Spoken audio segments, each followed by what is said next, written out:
this book that we're talking about tonight, The Hunt for History, which is out in hardcover, also comes out in paperback next week. If you're new to this, we want to make sure that you mute yourself so we can listen to our speaker. And at the end, we'll have questions, and I want you to use the chat feature down below so you can so you'll type your questions in for that. Our guest tonight, Nathan Raab, is the president of the Raab Collection out of Ardmore, Pennsylvania, which is just outside of Philadelphia. He's an expert on authenticity, historian, consultant, dealer in important historical autographs, and the author of the book, Hunt for History. Would you welcome our guest tonight, Nathan Raab?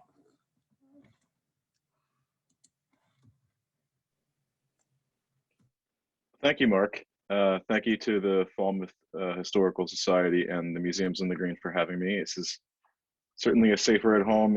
Allows me to have it makes the book tour just a little bit easier. It allows me to go a little farther than I might otherwise go. What I'd like to do is figure out if I can share my screen. I know how to do that. Have I done this? And there we go. If you can't see that, then I guess throw it in the chats. But No, I think I've gotten it. We can see I'm it. good? Yeah. Okay. So I'm going to do this a little bit differently than I've done it before. I want this to not only be a talk, but I want it to be part talk, part lesson, and part quiz to give you a better sense of the ebb and flow of what it is that we do. Because it's true, we're historical document dealers, and this is my job, this is how I make my money. But we're also on the forefront of discovery. And when you're out discovering things, and we get approached every day by a number of people looking to determine if what they have is authentic and whether it has any value, that is sort of a daily test. And the test is primarily, do you know what you're doing? Do you know if something's authentic? Do you know if something's valuable? And so I'm going to delve a little bit into that. But the very base, when I walked into this business as the second generation, and my father started this business when I was in middle school, and you'll see embarrassing pictures of me from before that period. The skill without which you cannot exist in this world is the ability to say if something's authentic. Everything else builds on top of that. But if you don't know if something's real, then you're really starting without a base. With that in mind, these are two documents of Abraham Lincoln. This is going to be the starting with a little bit of the test and a little bit of the lesson. And I can't ask you to raise your hands because we're not in the same room, but I'll tell you that one of these is authentic and the other one is not. And I'm going to give you a second to look and see if you can figure out which is authentic and which is not. They're both from 1865. The bottom one is authentic, and the top one is a forgery that was quoted to us from somebody wanting to sell something. I don't think this person forged it. I think it was forged a long time ago. But one of the things to look at, and you can really see it in the first letter this person wrote, is the ink fluid? Does it look like somebody wrote it or somebody traced it? Does it look like a drawing or like somebody was quickly writing? And you see the top looks different than the bottom, even though the top looks more aged. Here's George Washington, two different documents of George Washington. Which one is authentic, the top one or the bottom one? Keep in mind the lesson from last time. Look for areas that might be labored. Look for areas that might seem fluid. And you can see that the bottom is authentic and the top is not, even though the person in the top has gone to lengths to not only create the check, but if you look at the top right, you can see they have canceled the check. So that is a dedicated forger, and we'll learn who that forger is in a little bit. So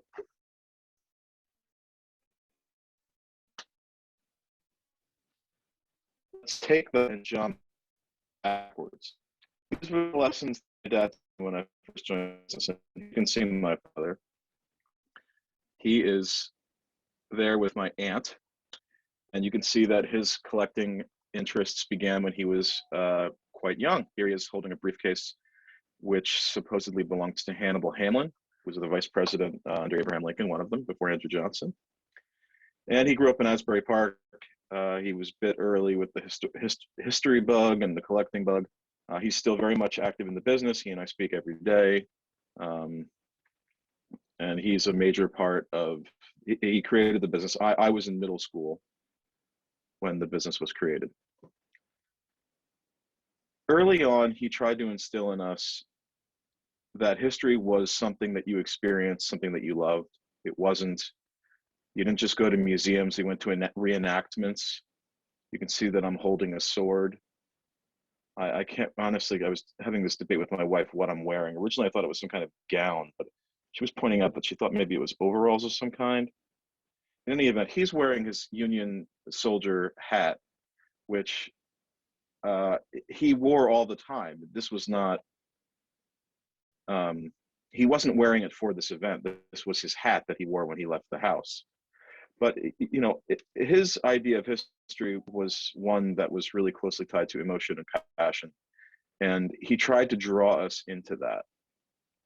And I think my brother and I really kind of, you know, our family vacations were to Williamsburg, to Gettysburg. I think this is outside of Philadelphia. But we went to Revolutionary War reenactments, Civil War. At some point, he decided to create a business out of his hobby, and he created what was then Stephen S. Raab Autographs. I was, I was 11 when he did this. Initially, it started small, where he was just taking stuff he had bought earlier and selling it via trade publications to be able to afford better material. He is an attorney. But he quickly learned that he could make money doing this. And some of my early memories of the business are sitting around the dining room table, stuffing oversized mail sacks, bulk mail sacks, with hundreds or thousands of catalogs with several hundred pieces. And at that point, you know, business looked different than it does today. At that point, we were selling things from $5 up to several $1,000s.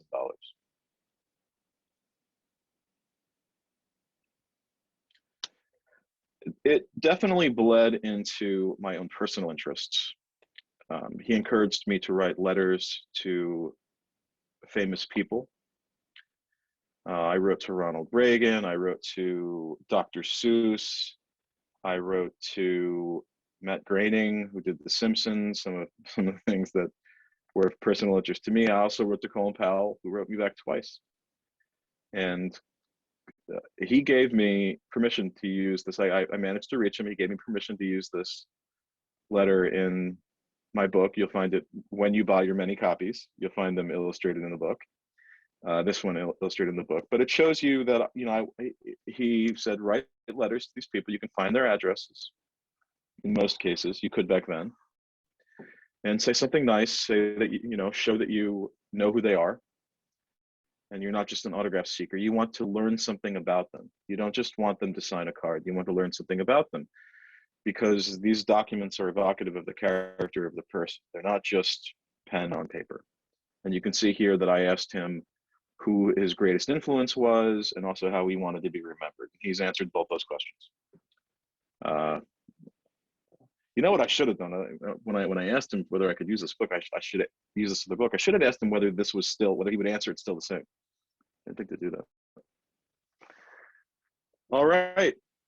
How do you know it's real? Another, should we call this a quiz or a lesson? Let's call this a quiz. I won't know if you get it right, so you can't lose. But there are two letters of Abraham Lincoln. One you're looking at right here. I will say they are both famous letters. Both of these letters are published in major publications and have been recognized as authentic for approximately 100 or more years. One or two.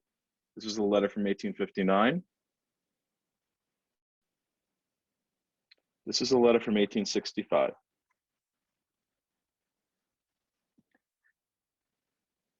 We received a dealer catalog with a letter, and I think the price on the letter was $19,000. And my dad wanted to buy it. And he drew my attention to it. And I said, boy, something looks off about this.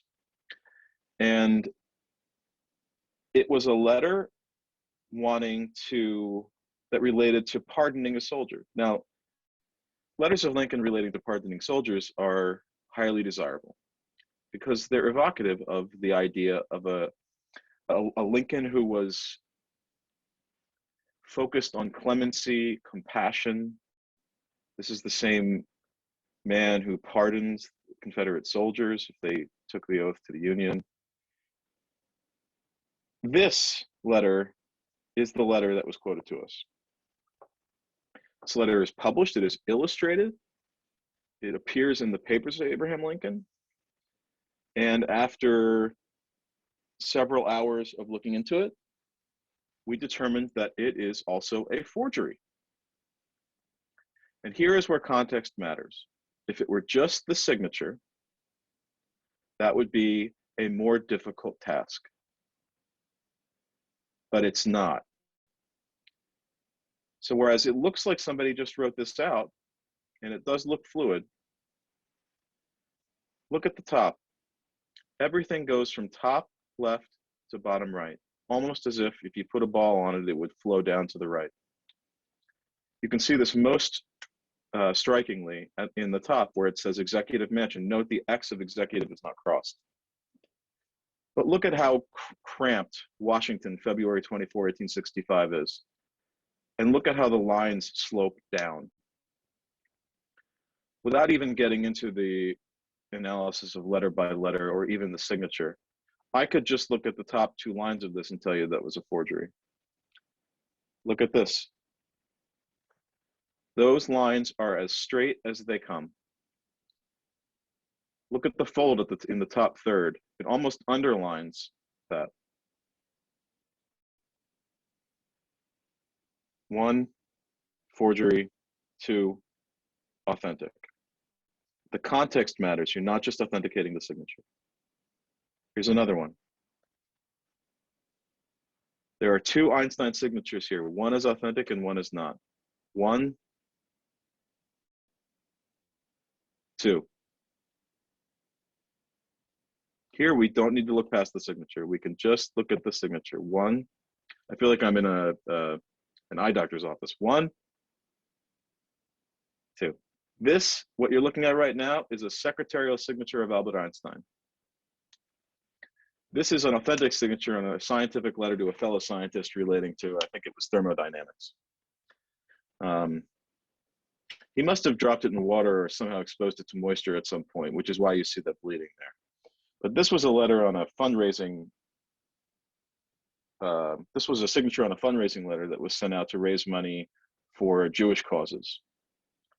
And you can see really clearly with the E in Einstein and the T, which isn't really a T, that it's a secretarial signature. And to show you that even the most experienced experts can make mistakes, I submit to you this certificate of authenticity. This document it purports to be a cut from a survey of Mount Vernon by in the hand of George Washington. It was quoted to us at $35,000. Now, if it were authentic, it might well be worth that. And it comes with a certificate of authenticity from Charles Hamilton, who identified himself as an autograph expert, and he actually is. This was one of the more prominent dealers in the 20th century, more the middle of the 20th century. He was gone by the time I came into the business, but his name is widely known. Published volume after volume of reference material that's still used today. But something about it looked off.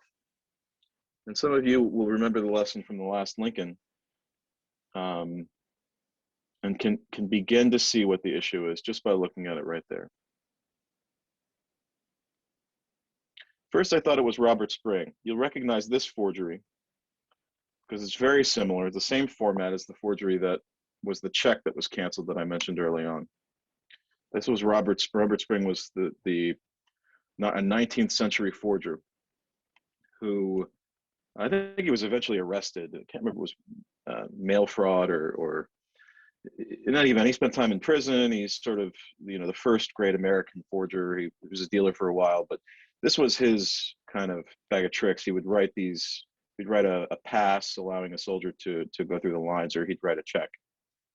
And usually he would do it for, like, if your last name were Benedict, as in this case, will you please pay to Louis Benedict? He might go to somebody named Benedict and say, hey, you'll never guess the coincidence. I have a check made out to your ancestor. Little did these people know that he was writing the checks in the back office. So in any event, first I thought that this was a Robert Spring check, a Robert Spring forgery. Then I found another copy of the same document. This is the full document. It has the same edits, but it doesn't only have the cut sliced out in the middle, beginning at the word beginning. It has the survey on top, the signature on the bottom. This one, look how straight the lines are. It looks pretty good. But what are the chances that Washington, some of authenticating documents is logic. Why would Washington create a draft, 2 drafts, with the identical edits? He wouldn't. He'd create a draft with edits and transfer it into a final document. Very rarely see on the market multiple drafts of the same thing, let alone multiple drafts with edits in the same location. This was a huge red flag. This document sold at Christie's. He found another. This is yet another copy of the same document. Again, the full document, similar to the one that sold at Christie's, with edits in similar places.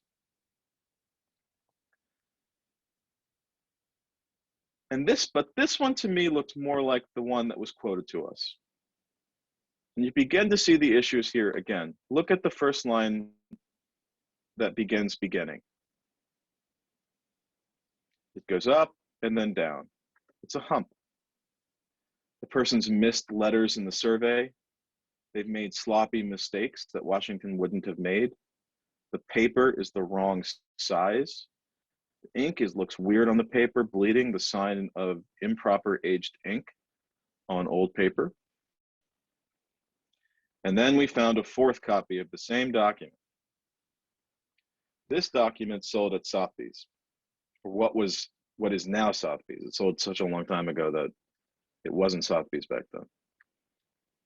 This document is the final. There are no edits on this document. This is what you would expect. You would expect an edited version and a final version. We came to believe, I'm going to go back, this document is a forgery based on this Christie's document, which was also the source of this forgery, which, by the way, is in the archives of Colonial Williamsburg. And the final authentic was this. The forgery that we were quoted, we informed the seller that we didn't believe it was authentic, and it's now in Mount Vernon, which acquired it as a forgery. And here you can see the back-to-back. You can see the edits, similar places. You can see the beginning. If you look at the bottom too, you can see beginning at a large hickory. It goes up and down in the same place. The forger made the same mistake in both copies of the document. It also goes, by the way, to show you that people back then, in Washington's time, they were taught how to write. Today we have lines on our paper, but back then they didn't. But the presence of floating lines is not a good sign for authenticity. Here's another example. This is John Marshall. Wait, or is this John Marshall? Is it 2 or is it 1?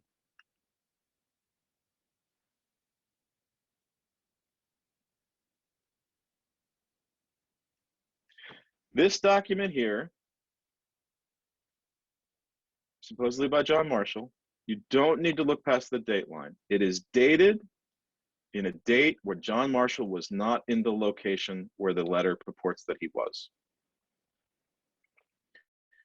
This is not a terrible forgery. It's not a great forgery, but it is a forgery. And you know this because it is impossible that John Marshall could have written this letter at this time from this location. That is due to some of the scholarly work that the Papers projects do. So the Papers of John Marshall, the editor of that is a man named Charles Hobson, was helpful and has always been helpful in tracking down John Marshall. Not to be confused with his brother James Marshall, whose signature looks very similar. This is an authentic check. I think he's paying his salary, or transferring the payment of his salary as Chief Justice, my recollection. But this is authentic and the other one's not. Sometimes authenticating a document is not about determining whether it's authentic. It's about determining whose handwriting it's in. How many people wrote this document? Well, we know at least Thomas Jefferson did. His handwriting is at the bottom. If you look at them in the middle, there's a break. Mr. Duane is employed. Everything above that is written in a different hand. And determining who that hand is requires not only knowledge of the script, but the context, knowledge of the history.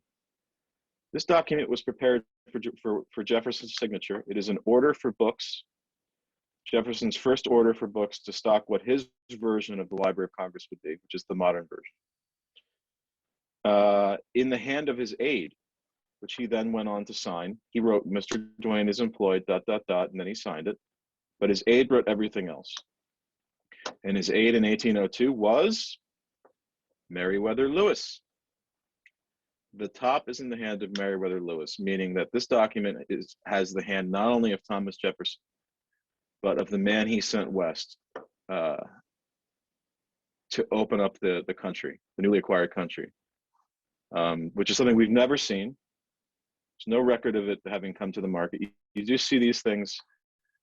Lewis did play this role in transferring important communications to Congress. So the Library of Congress has other such things as formal communications, but we've never seen this, and I suspect I never will again. This document was acquired by the Library of Congress, which of course is where it belongs. Going back to this lesson that my dad tried to instill in us, the idea that history is not a lifeless entity that exists in a history book, but it's something that has the power to convey to us today emotion and inspiration. I find fascinating the story the document itself takes. The Allen family, which was, I want to say, a Massachusetts family, which has been here a very long time, but I'm focused on the Revolutionary War period. Thomas and Moses, two brothers, were reverends, ministers. They were religious leaders during the Revolution, when the Revolution broke out. Thomas was the hero of the Battle of Bennington. He was the idea of the fighting preacher. And Moses went south to speak his patriotic sentiments at the pulpit. Moses stayed in the church. He was hounded by the British, and eventually his church was burned. He had a church in Charleston, South Carolina, and then Georgia. And then in, I want to say 1779, he was captured and put on a British prison ship, which is not a place you want to be.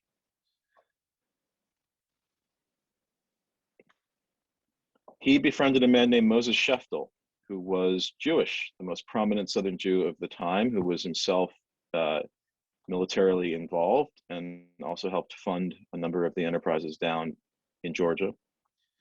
And they were both captured and put on the British sloop Nancy. I'm impressed I remember that, Nancy. They became friends, this preacher and this minister and this very rare early American Jew. Moses Allen did not take well to the captivity. I mean, being on a British prison ship during the Revolutionary War was a pretty unpleasant place to be. And he tried to get off the boat and drowned during his escape. And when they recovered his body, they found pieces of a diary that he had kept while he was on the British prison ship.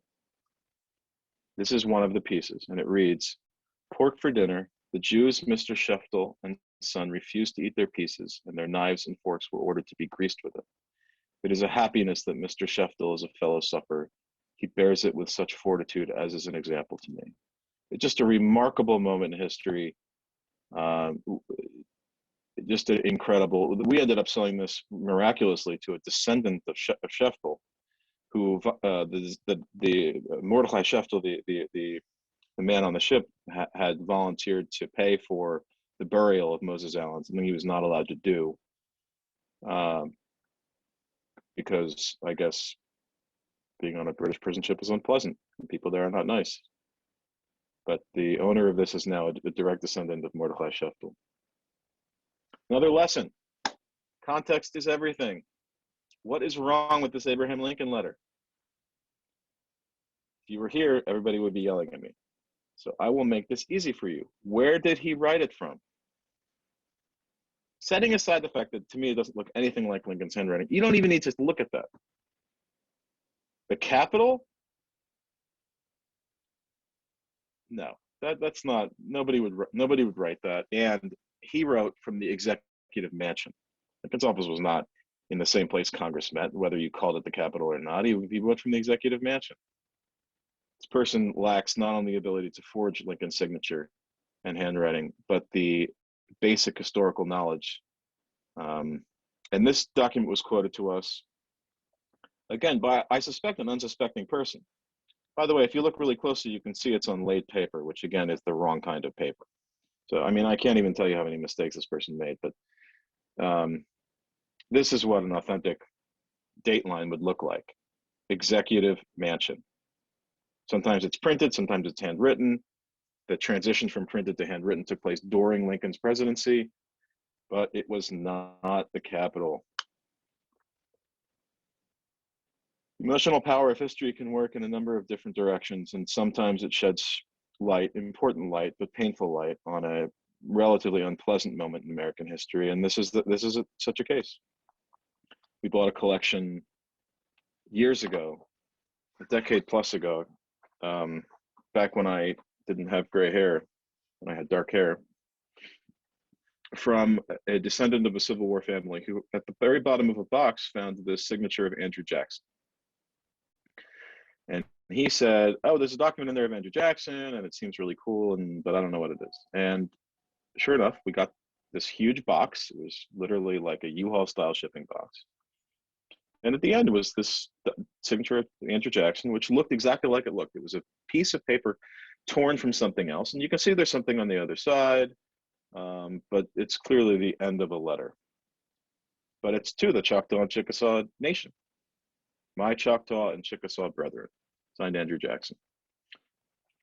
As we sorted through this box, we realized that this was not the only thing in the box that came from this paper. Once we figured out that it was a piece of something larger, we realized there were other pieces of this same thing in that box.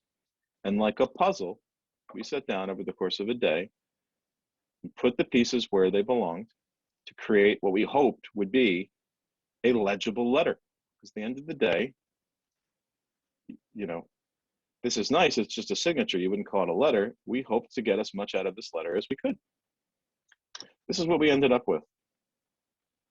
"Say to them," as this is instructions to David Haley, to go to 5 civilized tribes, particularly the Choctaw and the Chickasaw, and deliver them a stern message. "You must move west. I can no longer protect you here. Say to them as friends and brothers to listen to the voice of their father and friend." By the way, referring to himself as a father was common parlance from presidents, and it was something that I think Thomas Jefferson started. I'm sure he did it. Whether previous presidents did, I don't know, but he was not. Jackson was not the first to call himself the father. To the voice of their father and friend, where they are now, they and my white children are too near each other to live in harmony and peace. Now we know from history that many chose not to leave, and they paid the ultimate price, which you know, this letter was kind of the knocking on the door of the Trail of Tears, which took place during the Martin Van Buren administration. But you can see here Jackson saying, you're coming into conflict with, you know, the white American citizens, and I don't intend to protect you there. You must move west. You'll have space out west. You'll have your own, you know, your own say out west. Of course, we know now that what didn't end up happening, but the discovery of this letter was an exciting find. And if you look closely, for those who care about such things, you can see there are elements where there's missing text, there's missing handwriting, but there is paper. And that is a technique, conservatorial technique called leaf casting, where you suspend a document in an aqueous solution and you allow like wood pulp to fill in the spaces where there is no paper, creating the form of a letter, even when you couldn't otherwise. Otherwise, you would be dealing with an unstable document.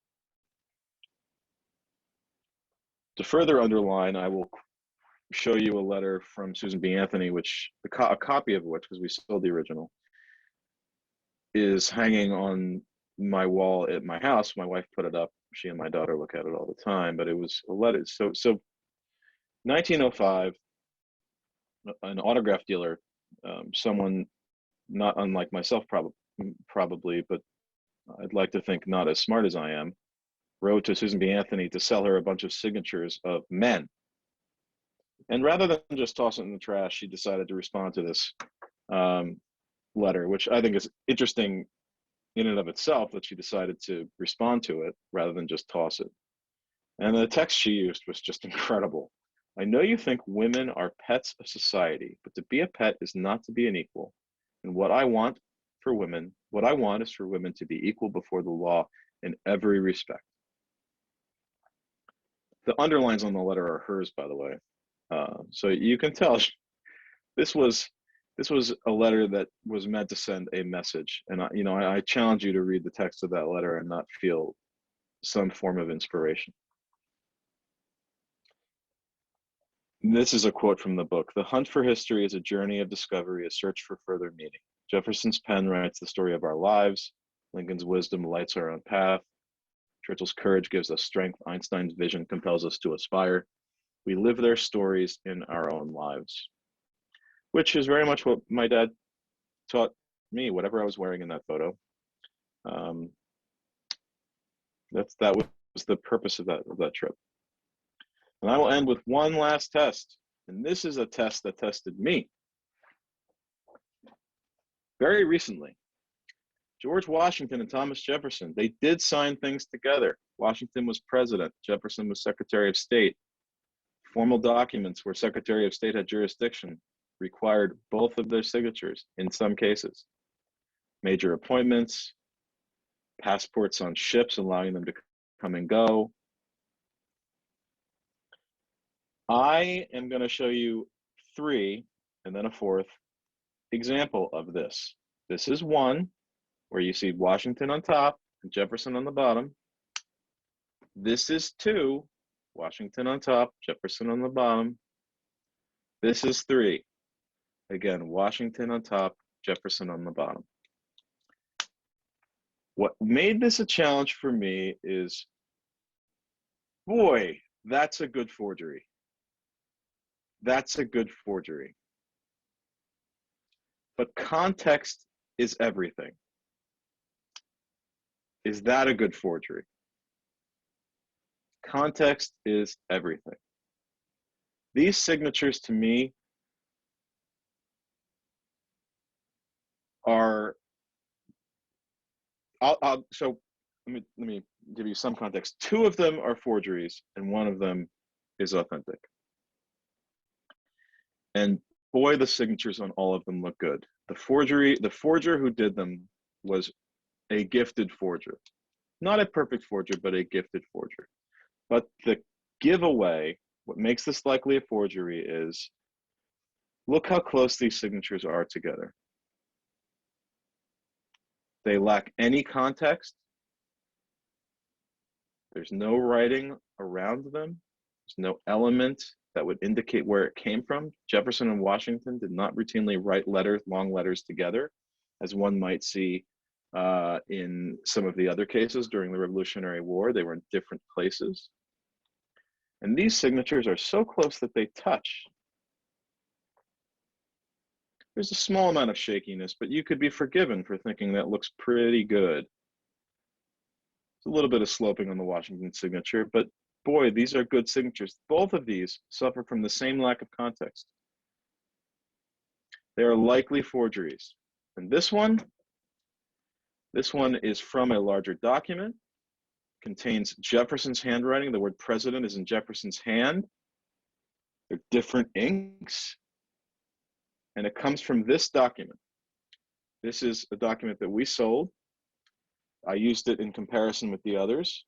I show it because it shows how great those forgeries were. How you never authenticate based solely on the signature, never. You need the whole document. You need some form of context. You need to know where it came from. And here's another one. This is an authentic example of Washington and Jefferson together, again separated by the president. Totally different document. It's on laid paper. It's a ship's passport, not an appointment, but yet it has the same hallmarks. Slightly different pen, signed at different times, separated by that line, which is 99.9% of the time is what you will see with these documents. And here's the whole document. Context is everything. Never authenticate from just a signature. With that lesson slash quiz slash talk in mind, I'm ready to hand it back over and answer any questions you might have. Thank you, Nate. That was great. Good quiz. Remember, if you got any questions, use the chat feature at the bottom. My first question, Nate, is kind of an obvious one. How long did it take for you, and the people who taught you how to learn how to authenticate? I mean, and I'm sure there's kind of an ongoing thing. But when did you feel that you had this one mastered as well as you could? Well, it's one thing to be able to authenticate when you're just sitting on a desk and looking at a piece of paper. It's another thing to go out, as we do, on visits, what we did before COVID, and to put your money on the line. So, how long was it before I could say, oh, I'm pretty sure this is authentic? I don't know, a couple years. How long before I was willing to go on a visit and cut a check for $20,000 with the confidence that I was walking away with something that was original? I think it took me 8 to 10 years before I felt comfortable enough to do this without my dad. I mean, it really is an apprenticeship that requires repetition. Because I mean, those Washington and Jefferson signatures, boy, they, you could forgive somebody with 5 years of experience from looking at those and saying, boy, those are pretty good. And in fact, one of the examples I sent you was sent to me by a friend, which it was framed. It came with a certificate of authenticity, but of course it's a forgery, but and the other one was sold in an auction company, not a major one, but it was sold. Somebody paid money for that thing. Meanwhile, I would buy it as a forgery and keep it in my forgery library, but they won't sell it. Well, and I guess the next thing is, have you ever gotten badly burned on something? Have you had any notable failures, or you thought you had it right and it wasn't? I was fortunate in that in the beginning, my dad was kind of holding my hand. The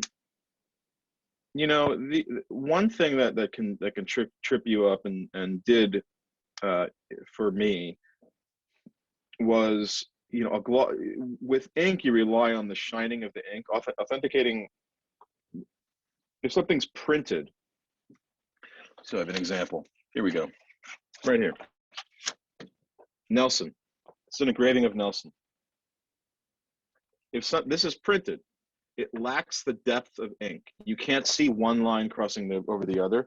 You'll notice that you can in an authentic autograph. You can see, if you sign your name, you can see the pen moving on it. With glossy signed photographs, you really can't do that because the glossy shines everything out. Everything looks that way. So high resolution reproductions, and you know, early on, we bought a signed photo of Charles Lindbergh that ended up being a high resolution reproduction, which we unfortunately discovered after we bought it. But I was sort of protected from some of the major pitfalls. We got a question here, and I guess it's on a larger question too. So are all the signatures on the Declaration of Independence, we see it authentic? How do we authenticate something that obviously predates all of us? You know, that these immortal documents that were, you know, the Republic is founded on. How do we know that so-and-so, that's actually their signature? Well, a variety of things. First of all, there are contemporary accounts. There are people who say, we met in this room and the following people signed this document. The document says this and looks like this. There are contemporary descriptions that you can use. These people did not only sign one document. They, in many cases, I mean, some of the signers of the Declaration went on to become president. Benjamin Franklin was one. His published works are voluminous. They could take up my entire shelf behind me and more. So you're comparing, you're not just looking at a signature and saying, in that case, you have a huge amount of context when it comes to these, well-known documents, because there's contemporary correspondence that relates to it. These are prominent people and were in their own time. You're certainly not authenticating just the signatures in that case. There's one person who signed that document whose signature alone, if you were to find it cut off a document, would be convinced of its authenticity, would be worth $500,000 just to cut signature off a document. And that is a signer from Georgia who died in a duel shortly after signing the Declaration, and his autograph is very rare. His name is Button Gwinnett. And if you're collecting all of the signers of the Declaration of Independence, you need your Button Gwinnett, and so his autograph is very expensive. What's the usual amount of time it takes, if there is such a thing, or what's the average amount of time, maybe is a better way to put it, to authenticate a document? You pointed out that there's no way this could have been true because this person wasn't even there at the time. What's the average amount of time or a normal time frame to authenticate a document? 99.9% of the time it's immediate. It's kind of like, you just get you've done this enough times that, I can tell just by looking at it, something's off or something's right. There are some cases, and Marshall was one of them, where I really wanted it to be authentic because it was such a nice letter, and Marshall's, I really just wanted it to be authentic. So that I kind of thought it was off. In my heart, I knew it was off, but I wanted to wait to hear from Charles Hobson. So that probably took a few hours. Rarely does it take more than 10 minutes to know. And sometimes what happens then is you do further research to make sure you're right, and the research just confirms what you initially thought. Let me put it this way. I've never thought something was authentic and been convinced it was a forgery later. I shouldn't say never, in the last 5 or 10 years. And I've never thought something was a forgery and later been convinced that I was wrong, that it was authentic. Usually that first, that moment is where once you've seen enough of these things, it either feels right or it does. Okay. Got some questions coming in into that vein. Have you ever come across a document ever accompanied with fake authenticity?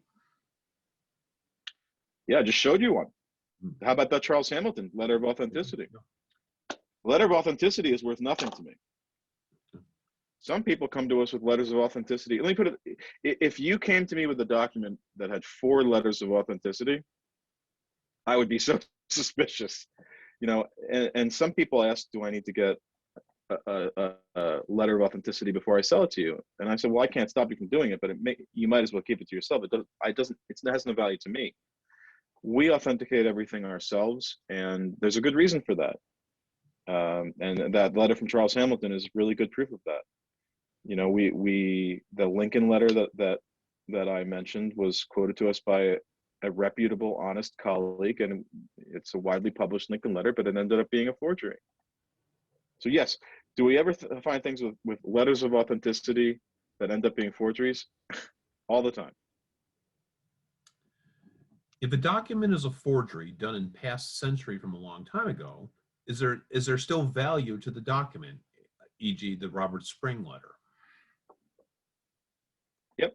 I sold that Robert Spring check for $1,200, and I paid $1,200 to buy the John Marshall forgery. So I own the John Marshall forgery.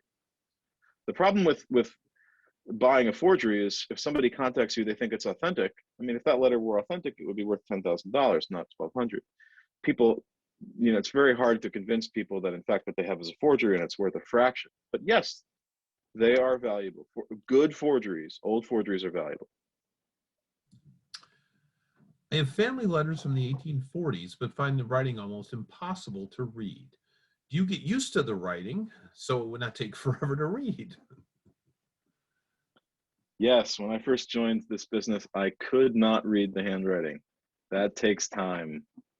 There's some people that I still have a really hard time reading. Benjamin Harrison, boy, his handwriting is a scribble. James Monroe, I mean, every once in a while I come across someone whose handwriting is just so terrible that, you know, my dad and I just throw up our hands. You know, I can't imagine anybody could have read that. But yes, it's like anything. It's a skill, and today we read off computers. We're not taught penmanship. We're not used to reading handwriting, different kinds of handwriting. Do you do any work outside of the U.S.? Yes, we buy and sell outside the U.S. Our businesses, we're based outside of Philadelphia, but we function internationally. We don't have offices outside the U.S., but we have customers and sellers outside the U.S. Is there a point in history where you do not question authenticity? Say Teddy Roosevelt or Franklin. How do you know what's real? No, there's no point in history where you don't question the authenticity.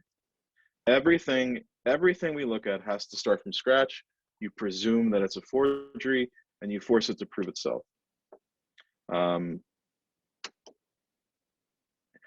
You know, forgers are part of the market. They are an illicit part of the market, but they exist, and they know what supply and demand is. They know that if they can find something that's really cool from Theodore Roosevelt, that they can make money off it. So why not forge it?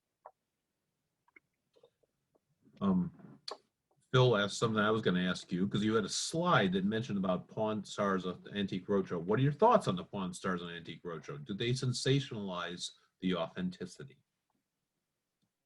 Oh, I don't have anything against those shows. I just think that the focus of those shows is based on the number associated with the document. And my point is that these things they have the potential to be so much more than that. But it's built into the shows. I mean, that's what people want to hear. They want to see the negotiating. They want to know what the value is. They want to see the haggling. You know, my feeling on those shows is that they're good. They alert people to the fact that these things have value. And what those people do is they go home and they call me, which I love. So the more people want to sell something, the more things that we can bring to the surface, boil to the surface, the more we discover. So, I mean, I don't watch the shows that often. I'm not a huge fan. This is not my style of show, but I have nothing against them. And I think that overall that they're good for our industry. Is there a next book you're working on, or? I don't know. I'll have to ask my 8-year-old whether I'm allowed to write another book. Well, I want to thank you for joining us tonight. This has been great. And I did, for those that have been with me, I did ask Nate this question if he happened to know Ken Rendell, because if you took the bus tour with me to the Museum of World War II, you know that the gentleman that collected all of that stuff was in a similar business, and kind of would you say a forerunner to you, Nate? Is it something like that? Or Yeah, Ken was really active in the 80s and 90s, and you know, my overlap with Ken is minimal. He was more active when my dad was, but he's a widely respected dealer. I don't know how much he's active now, but he's widely respected, and of course he has this wonderful museum. yeah, well, yeah, I think he's mostly retired now. And says a question here. It Yeah. sounds like most of your expertise is based on your experience and familiarity with handwriting and writing style. Do you use any quote unquote high tech methods, e.g., chemical analysis or lab dating? The answer to that is basically no. I will tell you there was a debate that arose recently about whether an Abraham Lincoln document was a copy. And it was a challenging set of facts for us. And I would say once every 2 or 3 years, we send something to our conservator to determine whether there's actual ink on the paper. And this was one of those cases. So no, we don't do any of that in-house. Generally, you would not need that. I know that there are some really incredible techniques that they use to analyze things that you can't see in documents. But that is beyond the scope generally of what we do because it's not required. But there are some circumstances in which we avail ourselves of our conservator, who is also the conservator at the National Archives down in Washington, D.C. So it's funny you should ask that because we literally just dealt with this issue. Okay. Well, I want to thank you for joining us tonight, and thank you for taking the time. This has been great. This has been very educational. I've learned a lot, and yes, I don't know how everybody else did, but I did pretty good on picking out the forgeries. But again, I worked for somebody who taught me a lot of this stuff, so I kind of had some inside dope on some of this. So I feel like a winner tonight. I done good. So Mr. Raab, thank you very much for joining us tonight. As I mentioned, the book is called The Hunt for History. It's out in hardcover. The paperback comes out next week, and it's going to be available at 8 Cousins. Nate, thank you for taking the time. Stay safe. Thank you, everyone. Stay safe. Stay warm. It's windy out there. Good night, everybody. Thank you, Nate. Thank you all. Thank you.